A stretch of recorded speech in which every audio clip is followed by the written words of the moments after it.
Good afternoon. Here we are, Bernice, Oni Bokun, and Daniel Mendieta to do this group presentation for our class. In our presentation, we're going to be learning about how to handle conflict, learn how to apologize, the power of I statements, and conflict in unequal relationships. And we will conclude with conflict when you are in charge.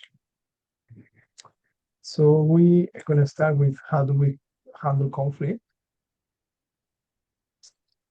And the way that we handle conflict is with 5 different styles that the book gives us.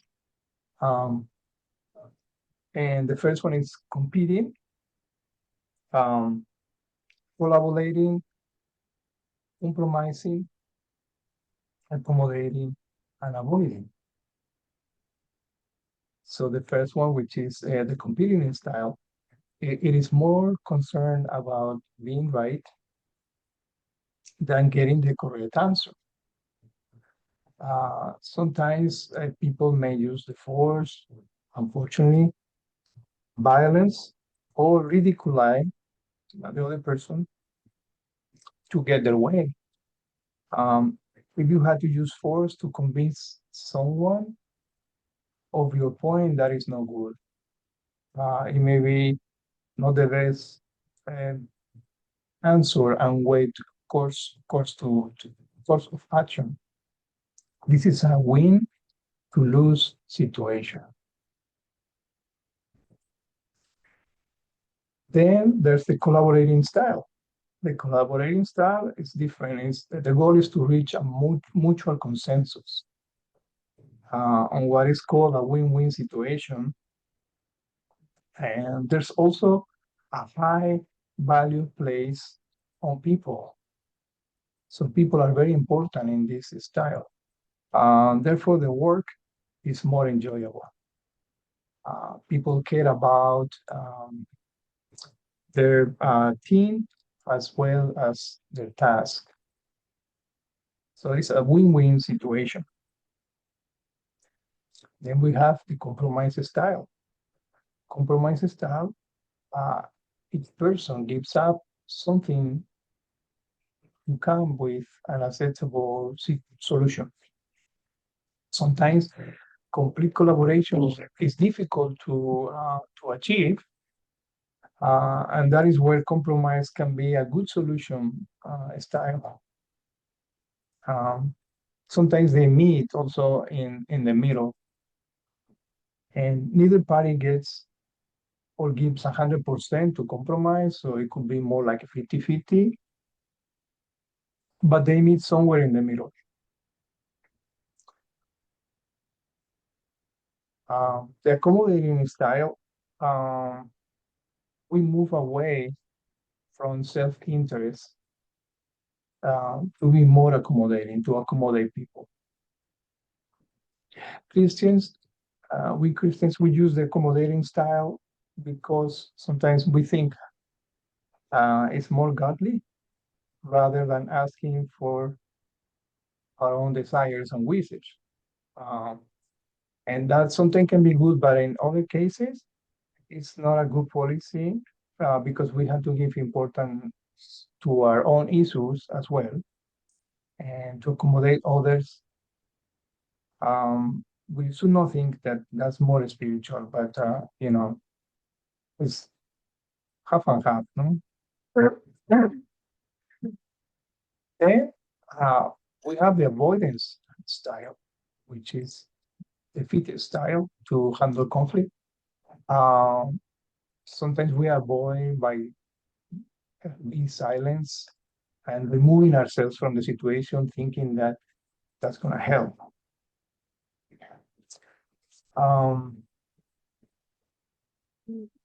so to finish in the avoidance style, people try to do that. They think is maybe the problem or the issue is minor, and we'll try not to address it instead to address it, right? But to be a good problem solver, we had to constructively address the issues and diminish those who can sabotage your project. You know.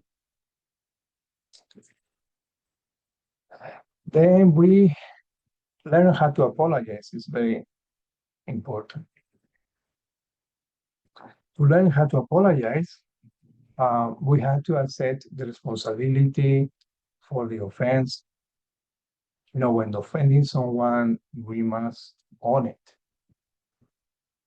We apologize, such as, I am sorry if you are offended, will not work. It does not show responsibility for the offense. Instead, we gotta be specific. We gotta say things like, I'm sorry for saying such and such, or I'm sorry for doing such and such. It's a better way to express your apology doing that.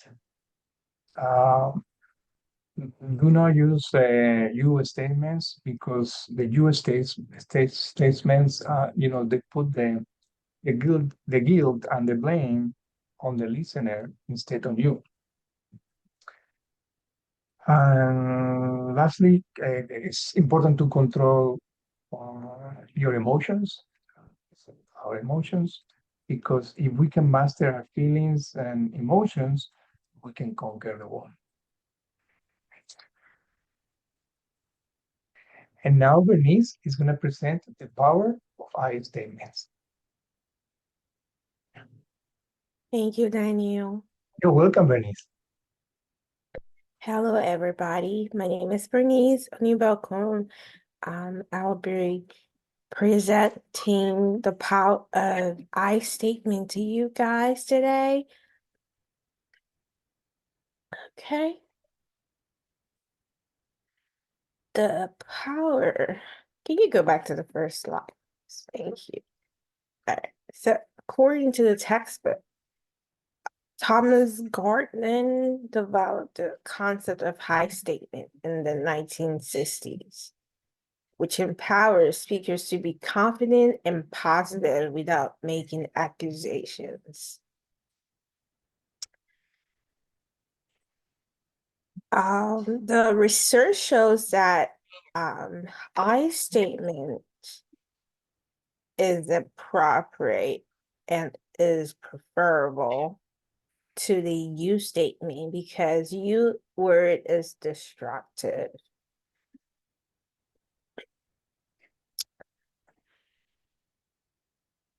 In other words, I statement focuses on your own feelings and experiences. It does not focus on your perspective of what the other person has done or failed to do. It is a style of communication that is also known as an assertive state. So, what are the benefits of high statement? High statement resolve and reduce conflicts. They provide clear communication and a better understanding of the message. This style of communication helps us to be honest about our thoughts and our feelings, which enables us to communicate better, respectfully, and compassionately. It helps to communicate our concerns, feelings, or needs without blaming, accusing others, or sounding threatening.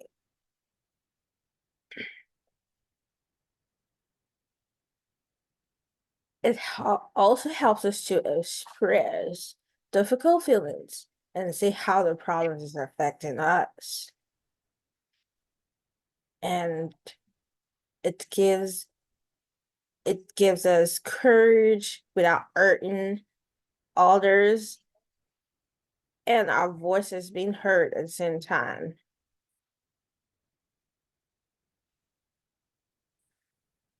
You statement, on the other hand, you statement should blame to the listener.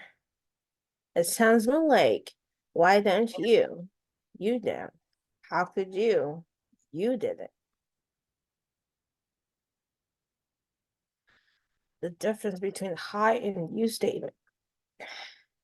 So we have examples here. You statement would say, you never listen to anyone, and you are not listening to me now. While I statement would say, I feel that my concerns are not being heard. And we have another example of this. You statement will say, I hate when you yell at the kids. While I statement would say, when you yell at the kids, I feel angry because da da da da, like that. All right.